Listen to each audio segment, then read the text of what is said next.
check.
joined by the next First Family of Virginia.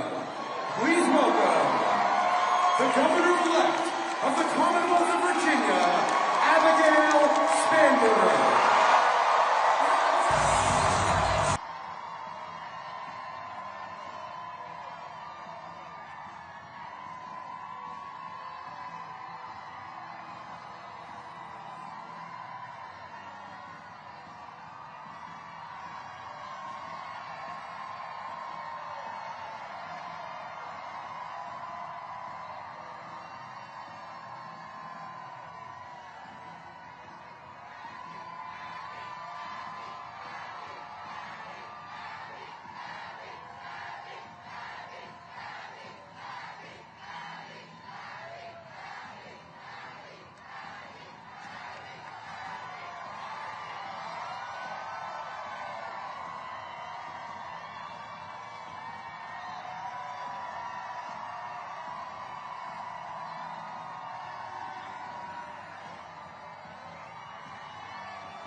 Thank you. Thank you. Thank you.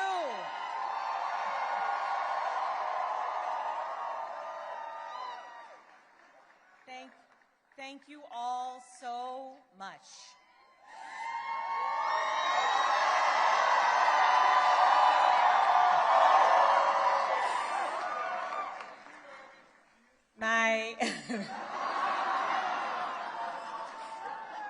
My fellow Virginians,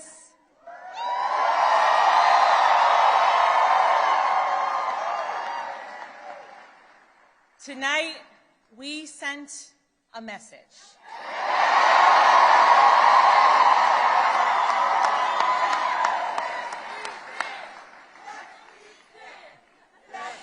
We sent a message to every corner of the Commonwealth. A message to our neighbors and our fellow Americans across the country. We sent a message to the whole world that in 2025, Virginia chose pragmatism over partisanship. We chose our Commonwealth over chaos.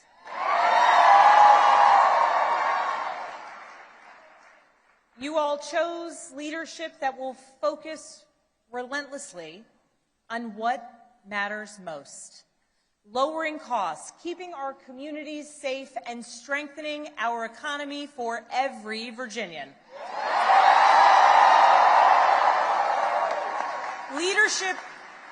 Leadership that will focus on problem solving, not stoking division. We chose leadership that will always put Virginia first. And Virginia, I cannot wait to get to work for you.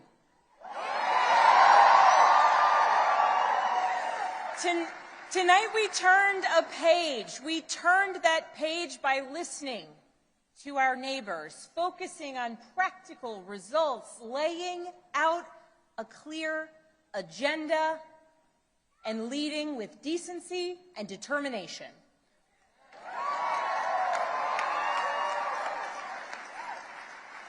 To everyone who helped us achieve this win, from the bottom of my heart, I thank you.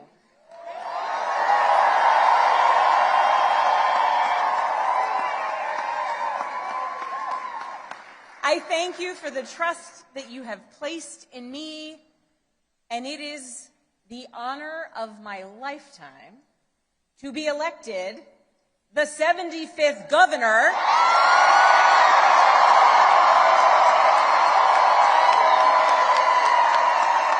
of the Commonwealth of Virginia.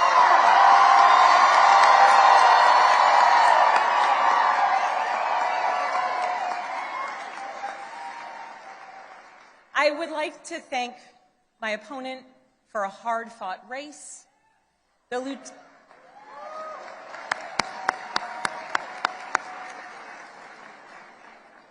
Lieutenant Governor's story, her military service, and her years of service here in Virginia deserve our respect and our gratitude, and I ask that you join me in wishing her and her family well.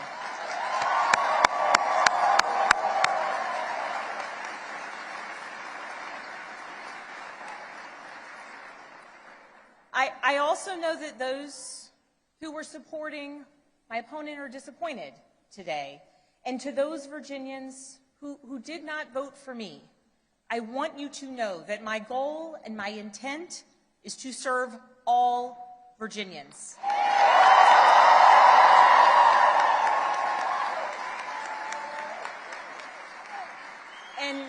And that means that I will listen to you, I will work for you and with you. That is the approach that I've taken throughout my entire career. I have worked with anyone and everyone, regardless of political party, to deliver results for the people that I serve. And that's because I believe in this idea that there is so much more that unites us as Virginians and as Americans than divides us.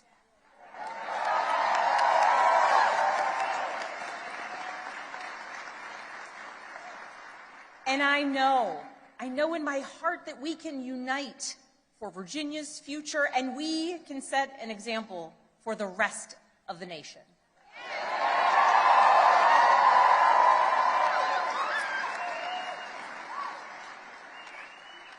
Our founders understood this from the very beginning. They didn't choose to call Virginia a commonwealth by accident. They chose it to signify that our government would be based on the power of the people united for a common good. Not for a political party, not for a president, not for a monarch, but for a common good, together. And tonight, Virginia proved that that tradition is alive and well. We are still a commonwealth in every sense of the word.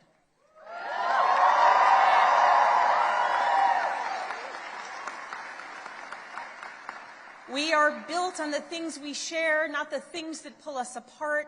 And I am proud that our campaign earned votes from Democrats, Republicans, independents, and everyone in between.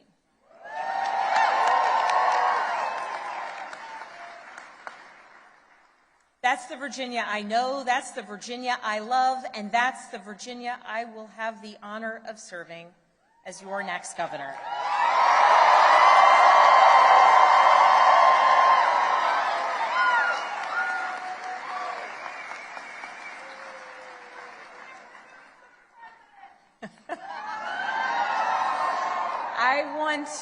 I want to thank so many people for the support that they have given to our campaign. Thank you for your work. Thank you for your support. To our tireless volunteers, to those who believed in me, thank you.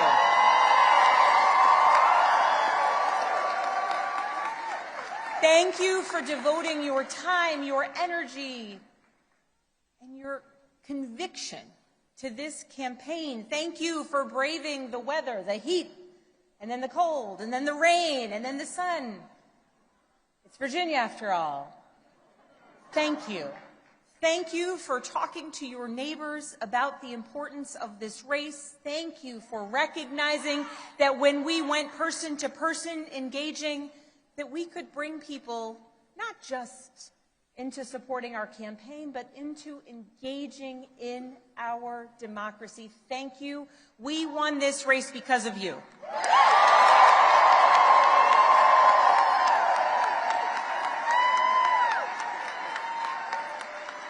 To our campaign team, you're the best in the country.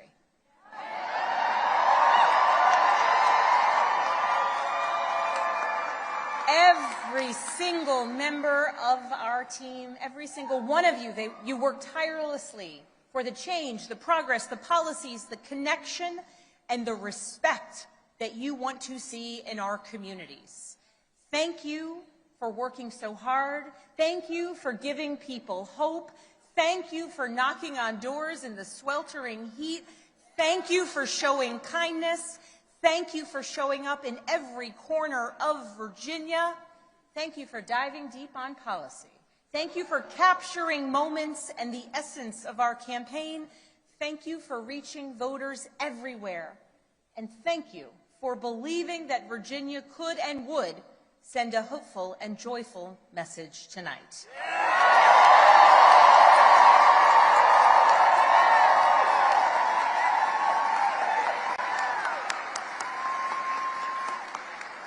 Thank you for giving everything to this campaign and then some. And thank you to my family.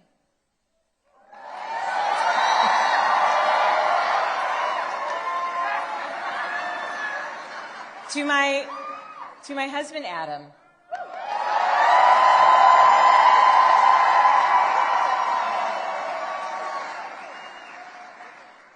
My partner in everything, I love you with my whole heart. I am grateful for you. And it is very strange to declare my love for you in front of millions of people.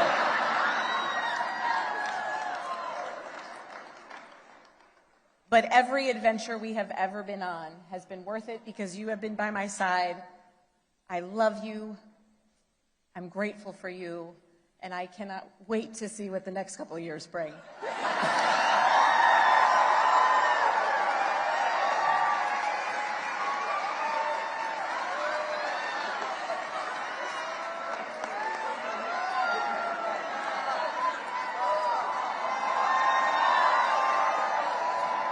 To my daughters, Claire, Charlotte, and Catherine, you inspire me and motivate me every single day.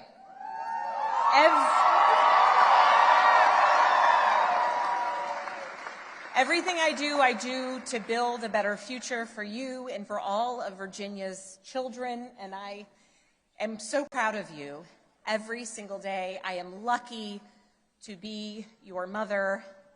And Catherine, you did not clean your room today as you promised me.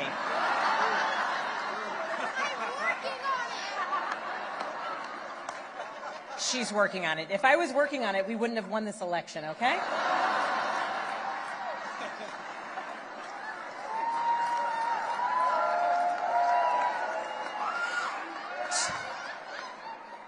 To my sisters, my dearest and earliest friends, I love you. I love you, I love you, I love you. To my friends who have traveled from around the world to be here with me today, thank you. Thank you for making me who I am, and thank you for always believing in me. And to my parents, I love you. Thank you for leading by example every day. And I know that today is a day that you all could have never imagined. But you taught me the importance of service to others and relentless hard work. And Mama, when I think about your life, from the time spent in foster care to putting yourself through nursing school and the challenges along the way, you made clear to us that to whom much is given, much is expected.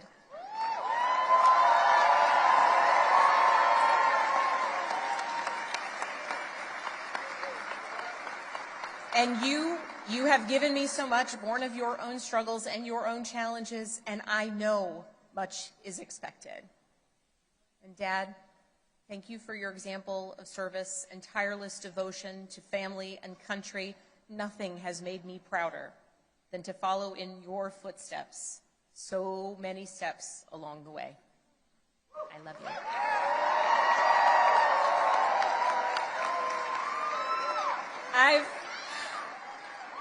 I've talked a lot throughout this campaign about the importance of service and how it's shaped my life and my approach to public office, and that all came from my parents.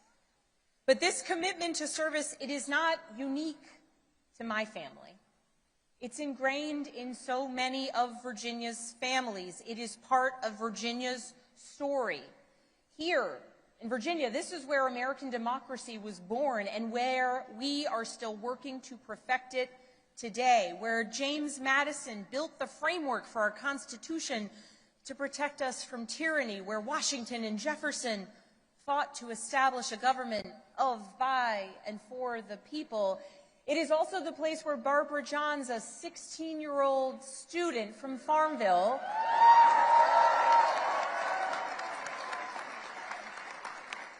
led a walkout of students that became part of the Brown versus the Board of Education case to integrate public schools.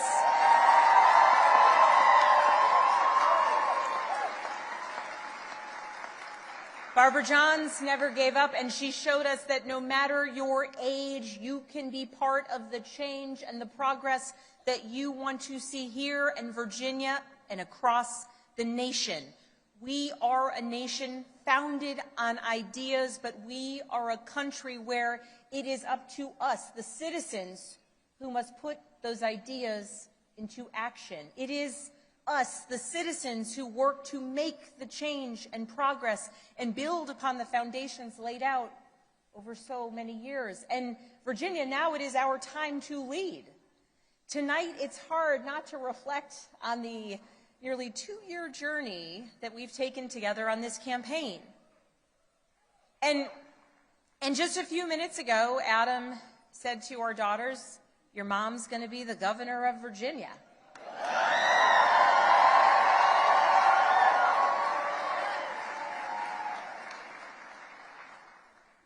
And I can guarantee those words have never been spoken in Virginia ever before.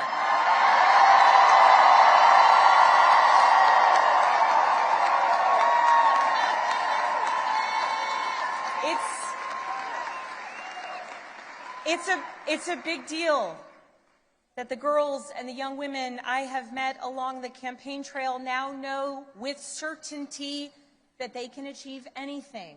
It's a big deal to the women older than I am who forged the path in dreams, hard work, and in a belief that change and progress would be possible so that so many of us could follow in their footsteps in any career, in any role, in any challenge. The history Virginia is making tonight, it is yours. And I thank those who have come before me, and Mary Sue Terry in particular.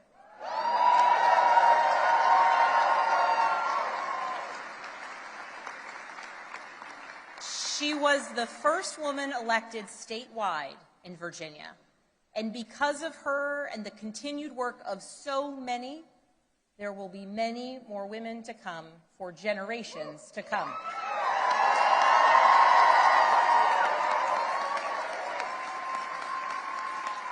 So now that the campaign is over, the real work begins, because this was never about just winning an election. It was about what comes next. It's about the governing. Virginia voters made our choice tonight, and that choice was loud and clear.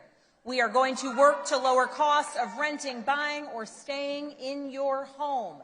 We are going to cut red tape and build homes families can actually afford. We're going to lower health care costs. We're going to crack down on predatory pharmaceutical practices and surprise billing.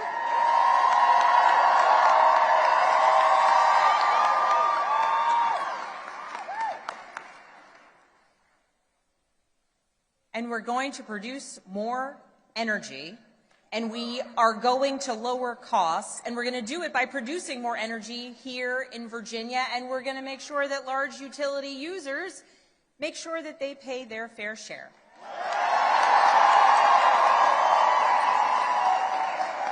We're going to grow Virginia's economy by investing in apprenticeships and job training of the future.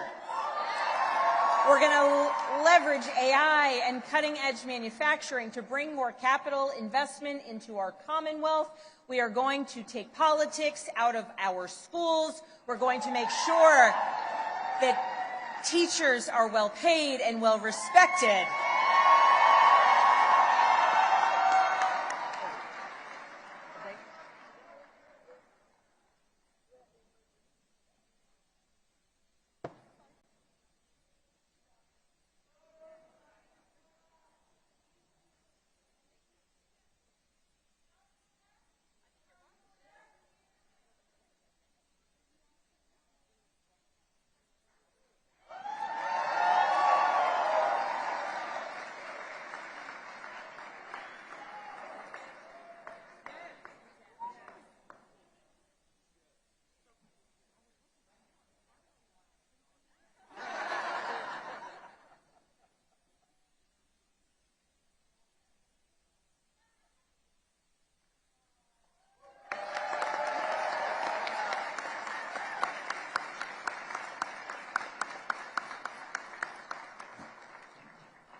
We are going to make sure that our teachers are well paid and well respected.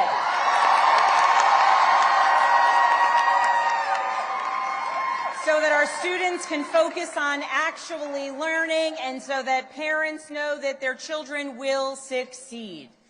And we are going to make our communities safer by providing the training, pay, and support that our law enforcement community needs and deserves. These aren't slogans on a bumper sticker. They are actionable policies that I am ready to implement starting on day one. And starting now, that work begins. So as we begin this transition to a new administration, I want to be absolutely clear about a couple things. Since Virginia is the only state in the South that hasn't restricted women's reproductive rights since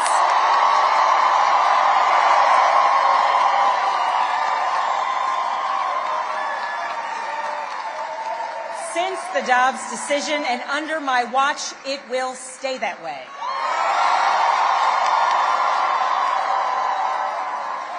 In Virginia, health care decisions about contraception, fertility treatments, and reproductive care will continue to be made between women and their doctors, not politicians. That's a promise I've made and a promise I intend to keep. Second, I will always stand up for Virginia workers, always. And right now, our federal workforce is under attack, and the chaos coming out of Washington is killing Virginia jobs and creating economic uncertainty for tens of thousands of families. Government employees, government contractors, small business owners who are impacted by the chaos coming out of Washington. Virginia's economy doesn't work when Washington treats our Virginia workers as expendable. To those who have been impacted by the mass layoffs, by furloughs, by the hardships that you are experiencing, please know that I will direct the full power of the governor's office to support you.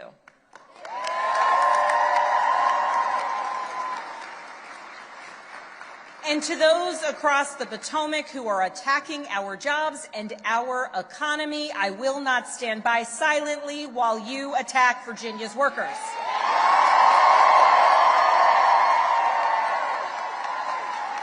I will fight every single day for every single Virginia jobs, the ones we have now and the ones we will bring to our Commonwealth into the future. I will stand up to anyone who tries to harm our economy or the livelihoods of our Virginians.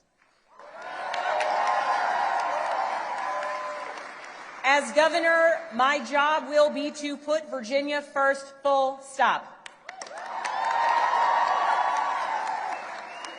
And tonight, as the governor-elect, I call on Congress, Republicans and Democrats, and our president to make real progress on bringing this shutdown to an end.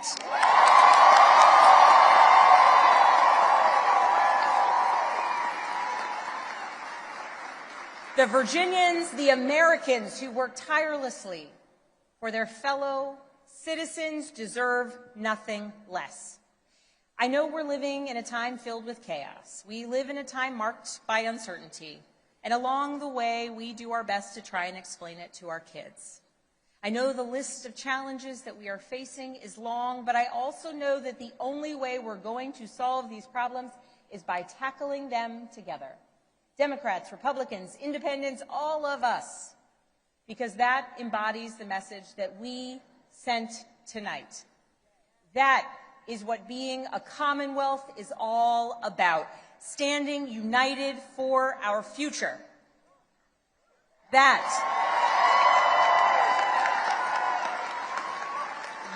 is what Virginia is about. So let's show the world what we're made of. Let's get to work. Thank you all so very much.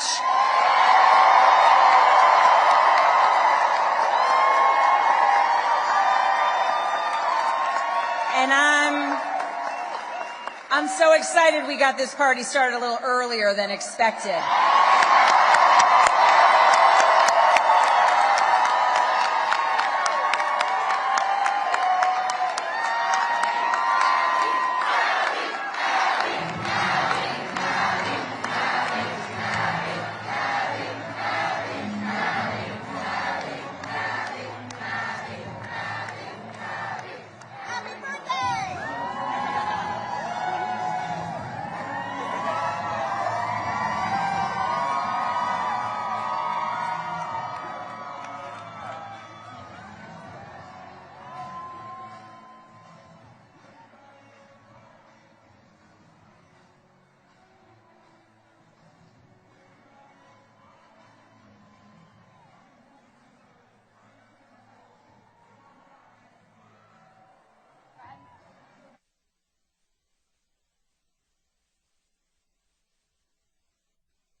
so delighted that New Jersey has had the chance to get to know the amazing person I call Dad. I've watched my dad crisscross our gorgeous state to speak with every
never forgot that caring is a strength, and she cares deeply.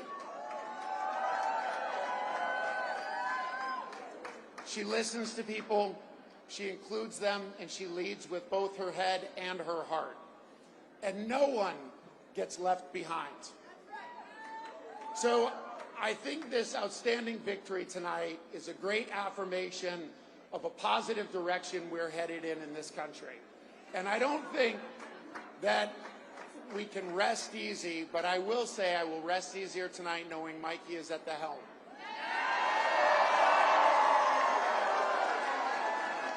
All right, New Jersey, so let's get excited, let's get inspired, and let's get loud. Ladies and gentlemen, please welcome the next governor of the great state of New Jersey, Mikey Sherrill.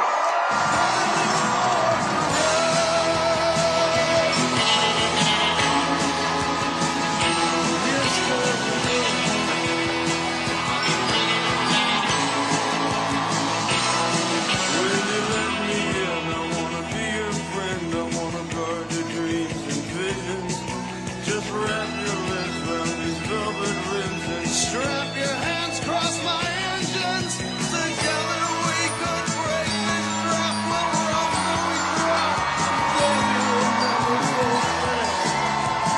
Oh, you walk with me out on the wire.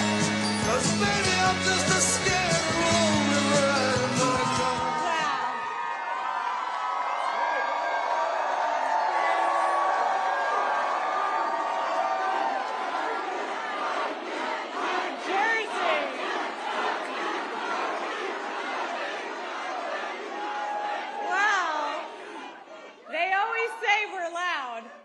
But man, with this vote, you guys just scream from the rooftops.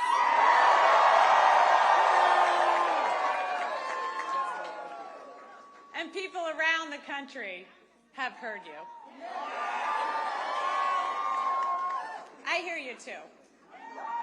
This was a tough fight, and this is a tough state. But I know you, New Jersey, and I love you.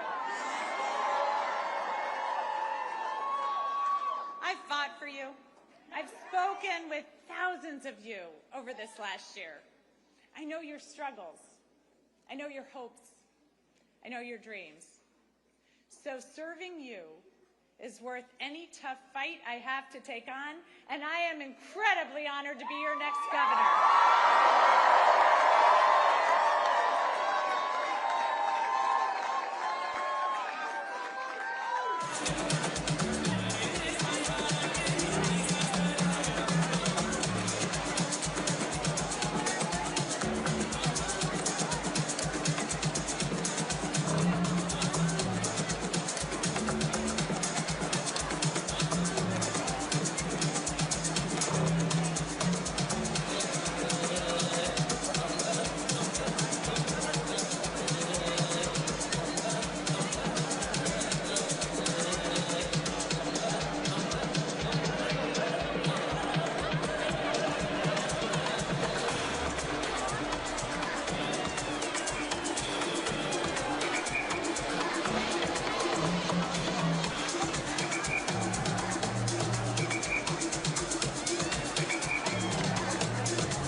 vision of this country, but they will in mine.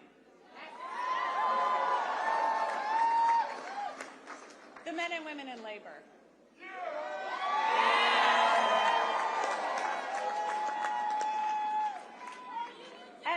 Union jobs at a time when our economy is set up to make it harder and harder for working people. You know what? They don't just fight for their brothers and sisters in labor. They fight for all of us. For working families everywhere, so everyone has a shot. So thank you. Thank you to each and every person here tonight and across the state who's worked hard over the last year.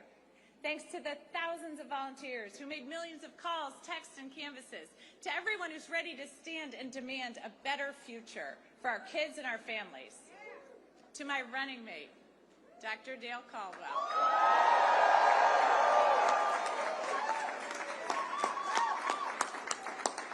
You've already served our state so well, and I'm proud to have you by my side as we embark upon this new chapter for New Jersey.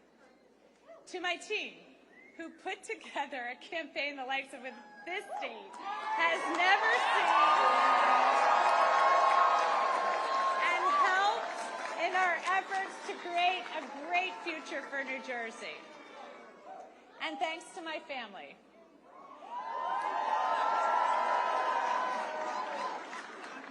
who put up with missed soccer games, lacrosse games, football games, volleyball games, swim meets, and rugby games, all to put up with this, so thank you. And a special thanks to my husband, Jason. Through 4 kids, 2 dogs, a hamster, numerous goldfish, 5 campaigns, an insurrection, and 2 impeachments, you have been a truly amazing partner.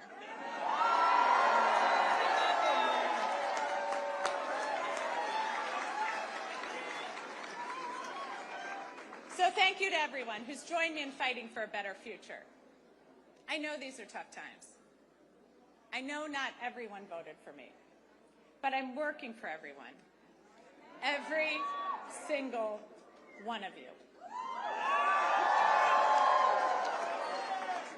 When we all do better, we all do better. So tomorrow begins a new day. And at each new day in New Jersey, the sun rises over the Statue of Liberty, a daily reminder of her promise. Give me your tired, your poor, your huddled masses yearning to breathe free.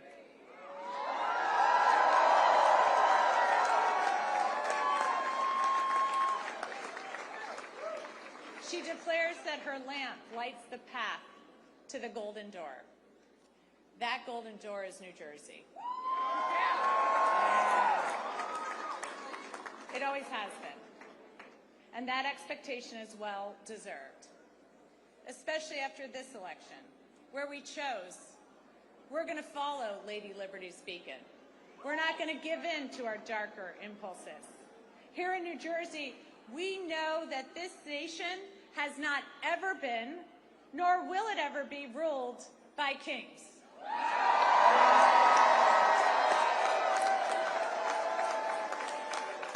We take oaths to a constitution, not a king. We've chosen liberty, the very foundation of democracy, and we've chosen prosperity necessary to create opportunity for all. So New Jersey, to quote the boss, the future is now. Roll up your sleeves, let your passion flow. The country we carry in our hearts is waiting. Thank you, New Jersey.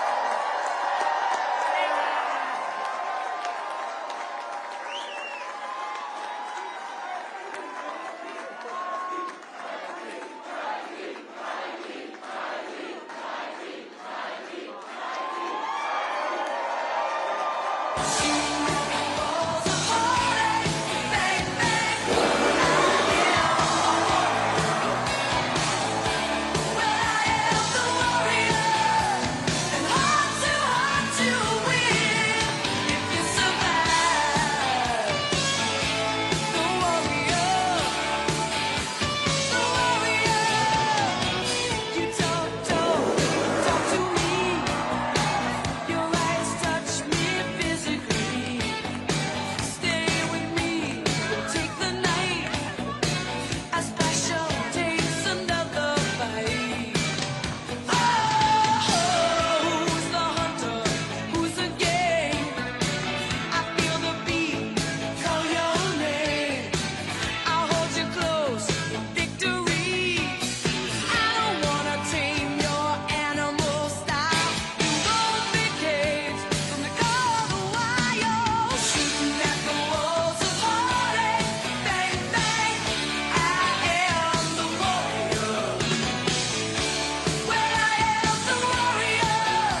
standing in a crowded room and I can't see your face.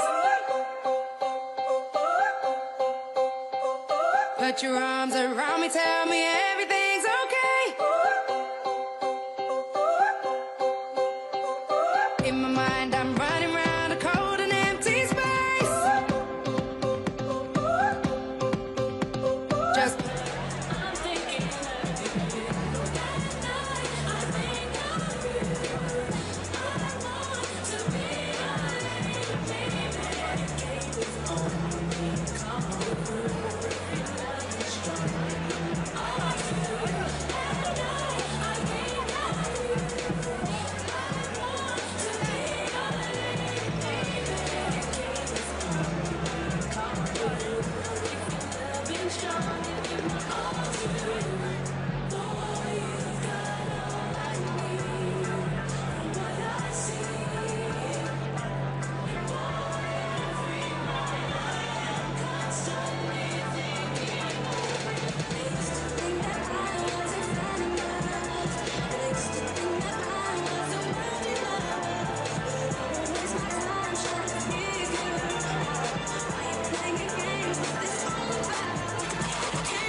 you so much for joining us this evening and for making this event possible. Before I begin, let's give a big thank you to the venue staff who have made this night such a celebration. Now, Zoran is about to join us on stage, but before he does, I want to say a few quick words of reflection and thanks and introduce a very special member of our team. So first, let's hear a round of applause for our day one endorsers, those who helped build this movement into what it's become. New York City DSA.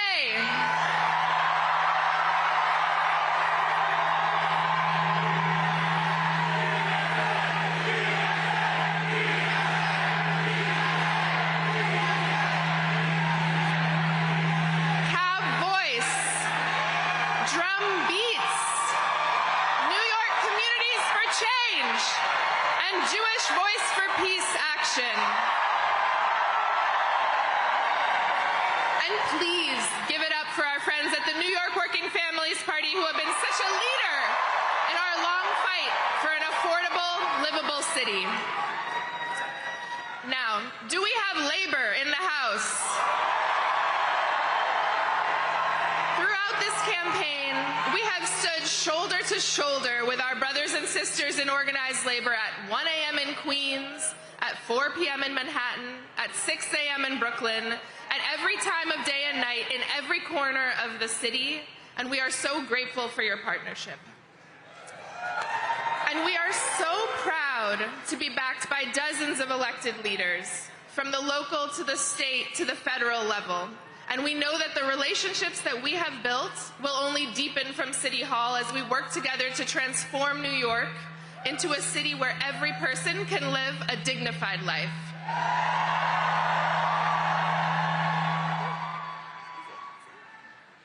I also want to thank our incredible campaign staff. You have sacrificed your social lives and your sleep schedules, and you have given so much to this movement, and then when Cuomo decided to get back into the race, you dug deep and gave more. I have been so honored to work with you, learn from you, and support you as you have faced unprecedented scrutiny and at times ugliness and threats from our opponents. You have built a historic campaign, so please give them all a round of applause.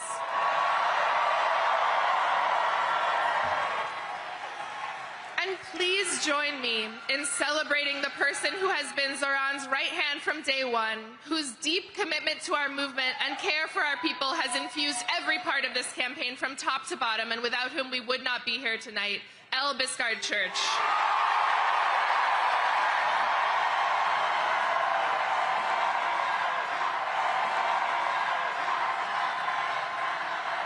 Now,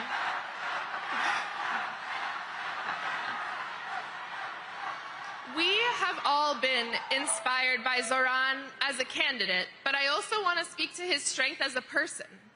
He has led our team and this movement with grace, curiosity, good humor, and thoughtfulness. And this race has been difficult. He has been the subject of attacks and threats, but he has truly risen above it all to give us hope. So please join me in giving Zoran, our friend, a round of applause.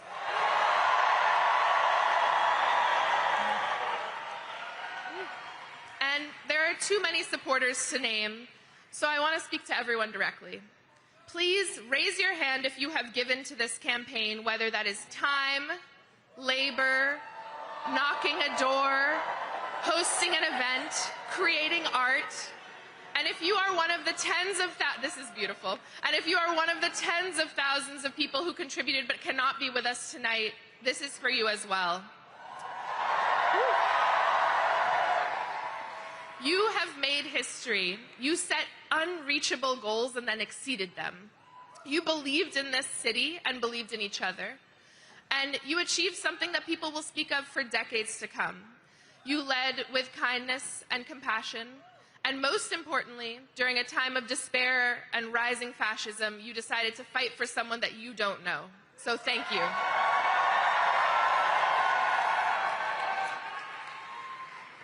Friends, the scope of this campaign was truly unprecedented. We had hundreds of thousands of conversations with our neighbors and trained leaders who will help us deliver our agenda for the next 4 years. But this record-breaking program did not come out of nowhere. It was the product of years of organizing and leadership development by New York City DSA and so many of our movement partners.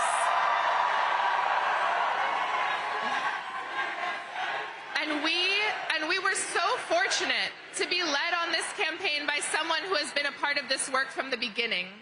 She led Julia Salazar's groundbreaking campaign in 2018, and since then has been behind the scenes in so many of our victories.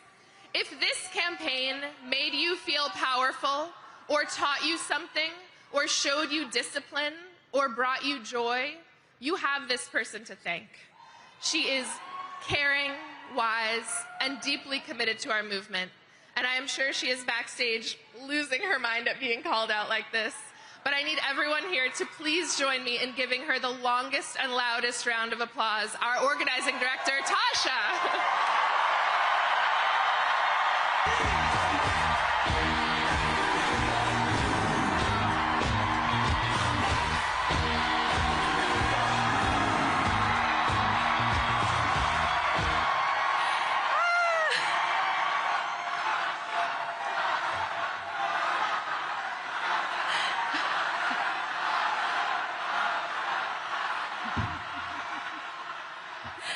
Thank you. This is very exciting. Thank you, everyone. I'm Tasha, and I've had the honor of being the field director on this campaign. I first crossed paths with Zoran in 2017 on a city council campaign for Qadr al-Yatim in Bay Ridge. Zoran was the paid canvas manager, and I was volunteering on the campaign as a member of New York City Democratic Socialists of America. I don't think that we could ever have imagined that 8 years later, we would be here on election night for a mayoral campaign 104,000 volunteers strong. 104,000 volunteers. We love numbers, we love metrics, but I want to talk first about what's behind those numbers. Every number is, in a way, an act of bravery. Door knocking is not the easiest thing. For many, including myself, it takes a moment of bravery at the beginning, asking a stranger something about their lives and sharing something about yours. Sharing what you want to see in the world, it can be daunting. Thousands of people did it. And every time, every volunteer went to a door and talked to a stranger, they offered their vision to that stranger and invited that stranger to be a part of shaping their vision. We love strangers. Every door knock and every phone call is a statement of belief that politics is for all of us. This campaign and this city is all of ours to shape. I also want to say something about field leads.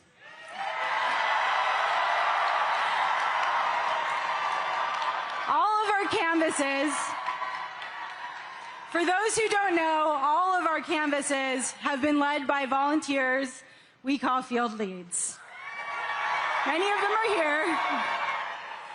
Most led a shift every week, and some led a shift every week since December. And every time they led a canvas, and they were the ones welcoming new volunteers into our movement. They were the ones who helped inspire folks coming out to canvas for the first time. Without those 700 people who chose to step into leadership in an uncertain moment and try something new and scary, this field operation at this scale would not have happened. Those 700 people prove that leadership isn't about having all of the answers. It's about the willingness to step into the unknown and inspire others to imagine something better. So here are the numbers. Over 104,000 volunteers made over 4.4 million calls. At around noon today, a volunteer knocked our 3 millionth door. Over 700 field leads have led over 5,700 canvases in 243 neighborhoods.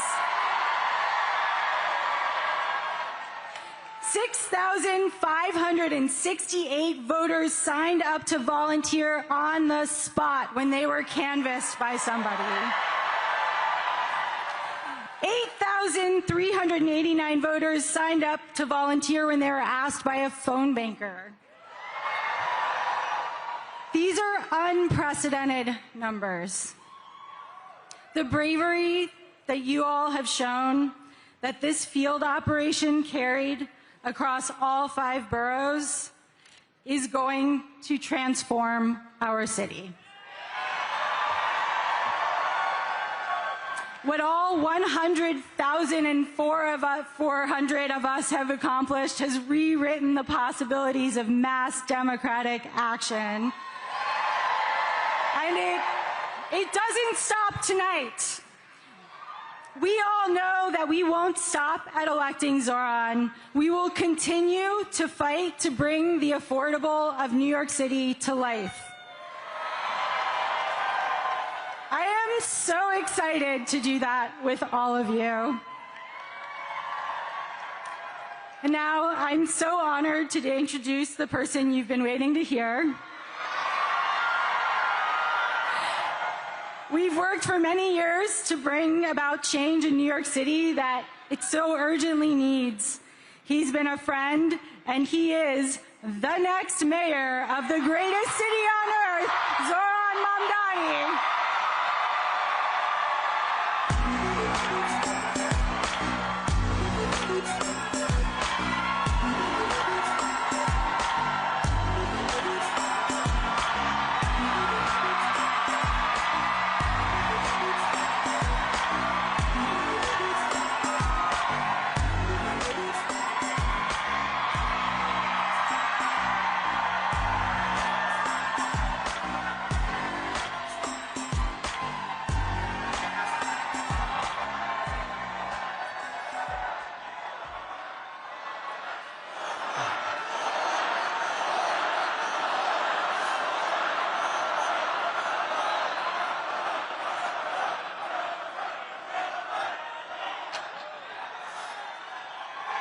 Thank you, my friends.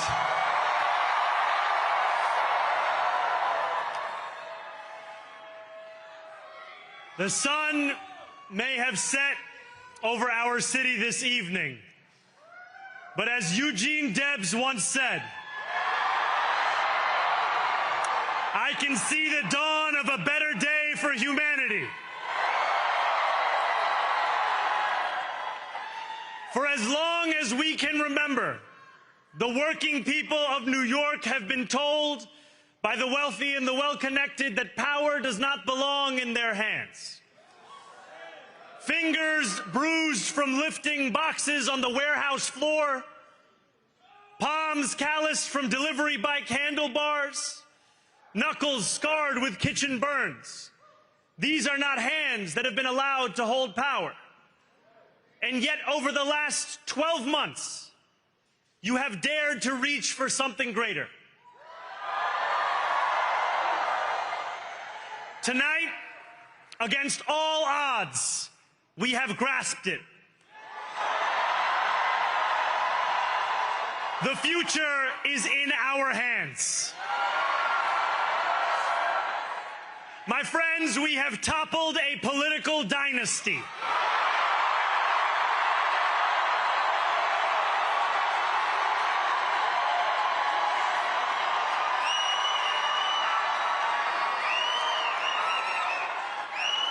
I wish Andrew Cuomo only the best in private life. But let tonight be the final time I utter his name as we turn the page on a politics that abandons the many and answers only to the few.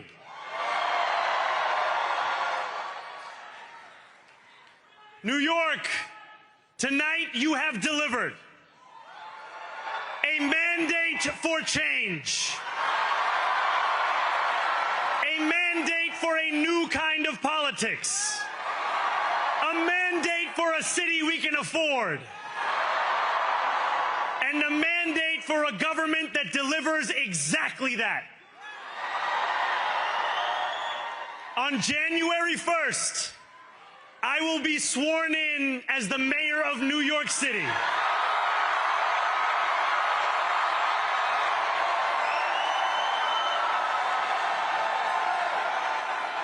And that is because of you. So before I say anything else, I must say this. Thank you. Thank you to the next generation of New Yorkers who refused to accept that the promise of a better future was a relic of the past. You showed that when politics speaks to you without condescension, we can usher in a new era of leadership. We will fight for you because we are you. Or as we say on Steinway, ana minkum wa ilaykum.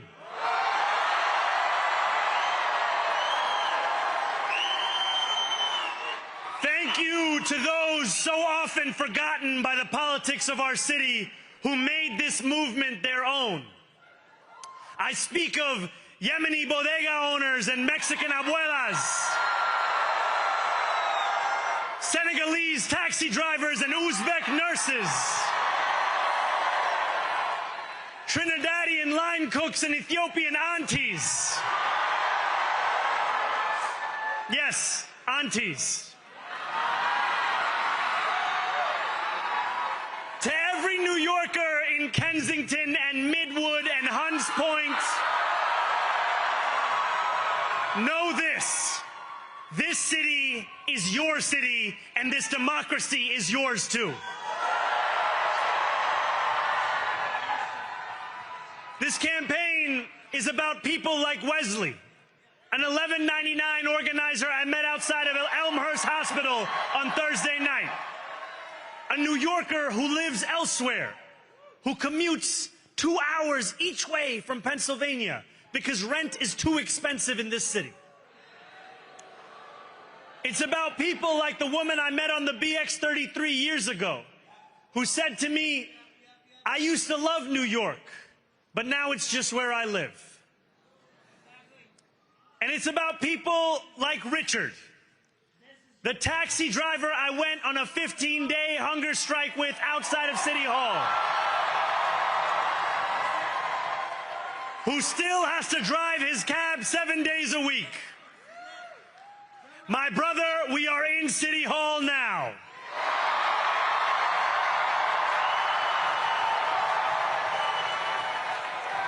This victory is for all of them, and it's for all of you. The more than 100,000 volunteers who built this campaign into an unstoppable force. Because of you, we will make this city one that working people can love and live in again. With every door knocked, every petition signature earned, and every hard-earned conversation, you eroded the cynicism that has come to define our politics. Now I know that I have asked for much from you over this last year. Time Time and again, you have answered my calls. But I have one final request. New York City, breathe this moment in. We have held our breath for longer than we know. We have held it in anticipation of defeat. Held it because the air has been knocked out of our lungs too many times to count. Held it because we cannot afford to exhale. Thanks to all of those who sacrificed so much, we are breathing in the air of a city that has been reborn.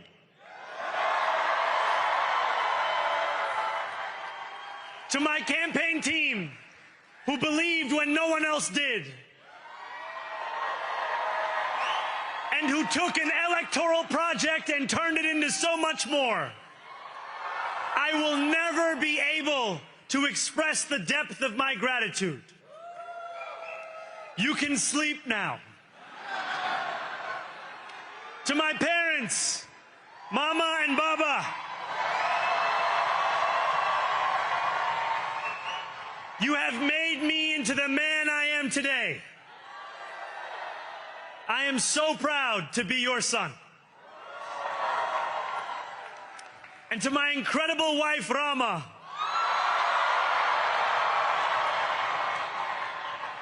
Hayati, there is no one I would rather have by my side in this moment and in every moment.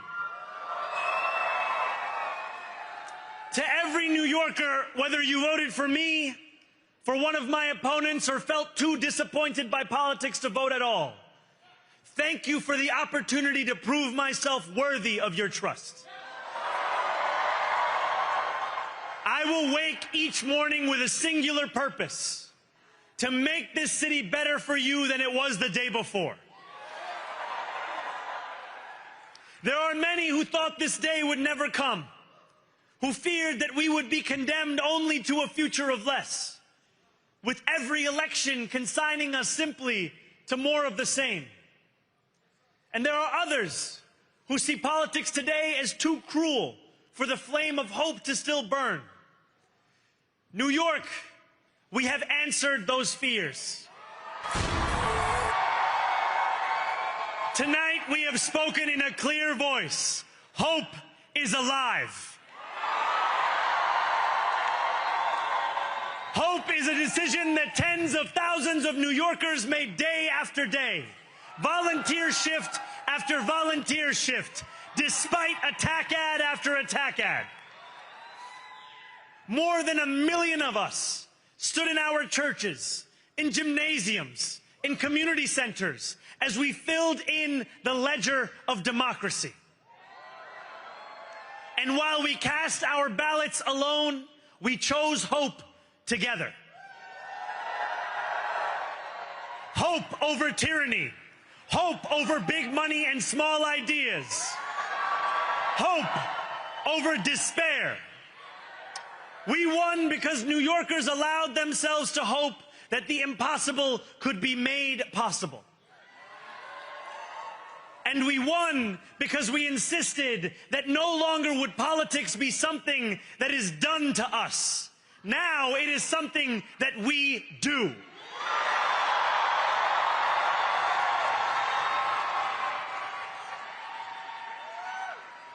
Standing before you, I think of the words of Jawaharlal Nehru.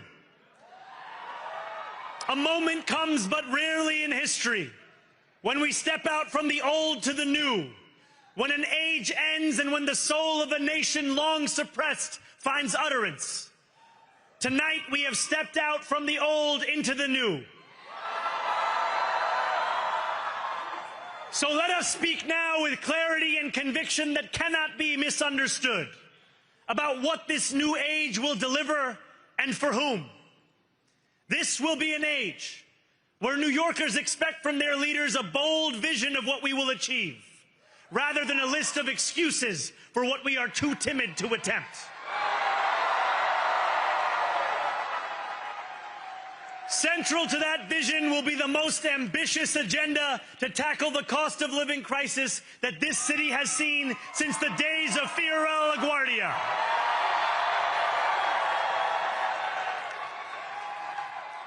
An agenda that will freeze the rents for more than 2 million rent-stabilized tenants.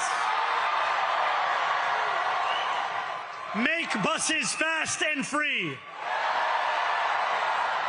And deliver universal child care across our city. Years from now, may our only regret be that this day took so long to come. This new age will be one of relentless improvement. We will hire thousands more teachers. We will cut waste from a bloated bureaucracy. We will work tirelessly to make lights shine again in the hallways of NYCHA developments where they have long flickered. Safety and justice will go hand in hand as we work with police officers to reduce crime and create a department of community safety that tackles the mental health crisis and homelessness crises head on. Excellence will become the expectation across government, not the exception. In this new age we make for ourselves, we will refuse to allow those who traffic in division and hate to pit us against one another. In this moment of political darkness, New York will be the light. Here, we believe in standing up for those we love. Whether you are an immigrant, a member of the trans community, one of the many black women that Donald Trump has fired from a federal job, a single mom still waiting for the cost of groceries to go down, or anyone else with their back against the wall, your struggle is ours too.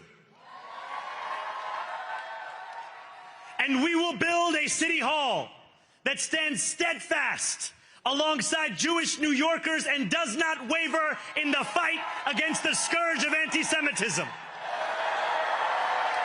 Where the more than 1 million Muslims know that they belong. Not just in the 5 boroughs of this city, but in the halls of power.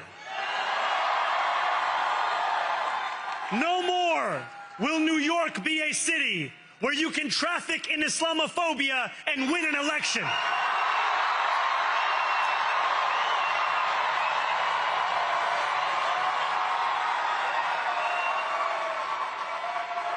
This new age will be defined by a competence and a compassion that have too long been placed at odds with one another.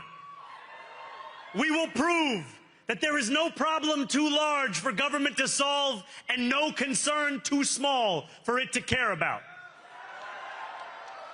For years, those in City Hall have only helped those who can help them. But on January 1st, we will usher in a city government that helps everyone.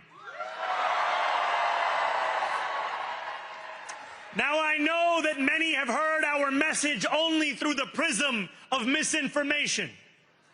Tens of millions of dollars have been spent to redefine reality and to convince our neighbors that this new age is something that should frighten them. As has so often occurred, the billionaire class has sought to convince those making $30 an hour that their enemies are those earning $20 an hour. They want the people to fight amongst ourselves so that we remain distracted from the work of remaking a long broken system. We refuse to let them dictate the rules of the game anymore. They can play by the same rules as the rest of us.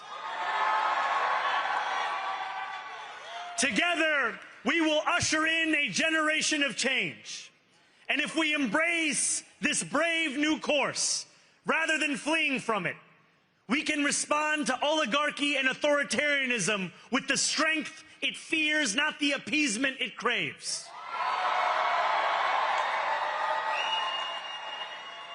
After all, if anyone can show a nation betrayed by Donald Trump how to defeat him, it is the city that gave rise to him.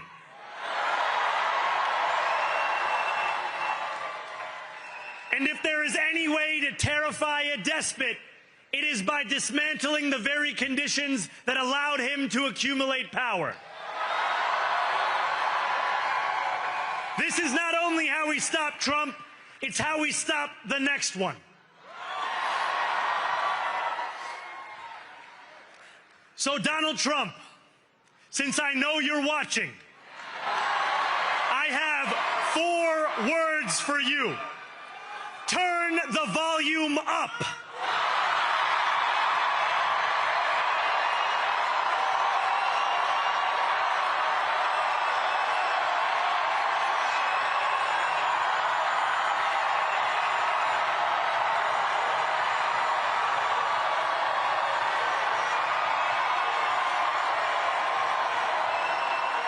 We will hold bad landlords to account because the Donald Trumps of our city have grown far too comfortable taking advantage of their tenants.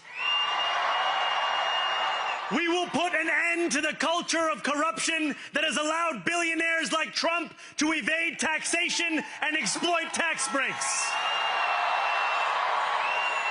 We will stand alongside unions and expand labor protections because we know, just as Donald Trump does, that when working people have ironclad rights, the bosses who seek to extort them become very small indeed. New York will remain a city of immigrants, a city built by immigrants, powered by immigrants, and as of tonight, led by an immigrant.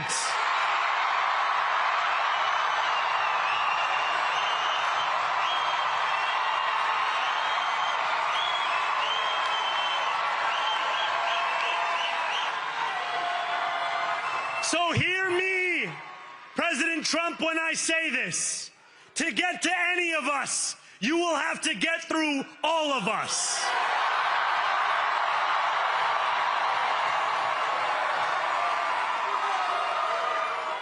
When we enter City Hall in 58 days, expectations will be high.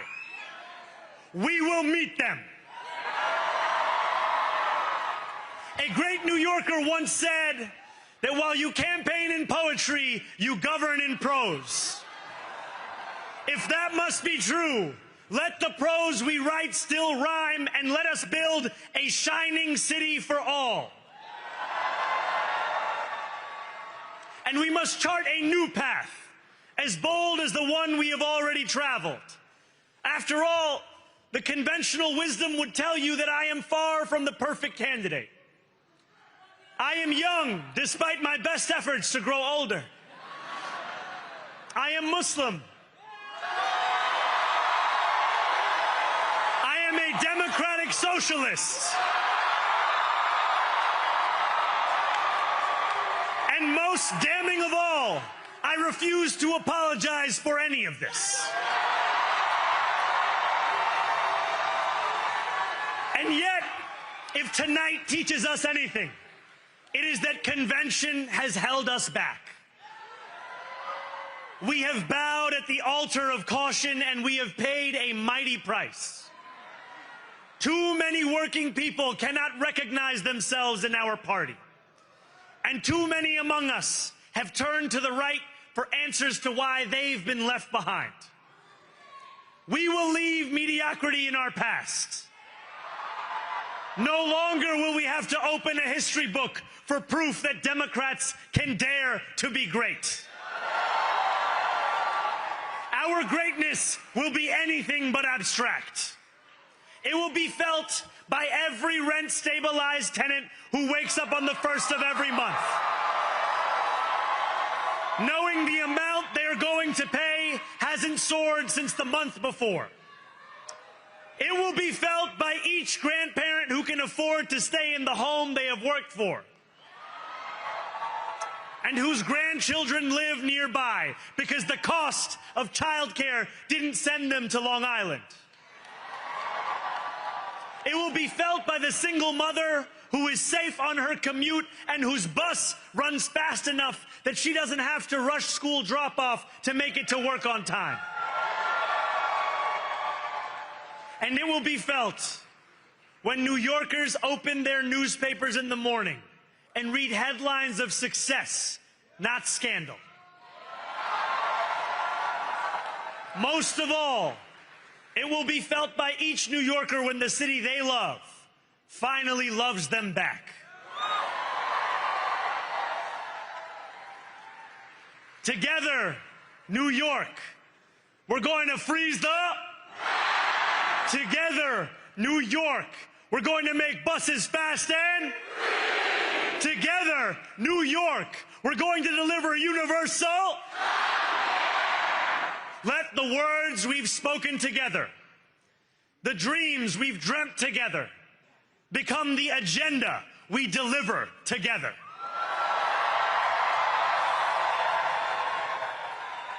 New York, this power, it's yours. This city belongs to you. Thank you.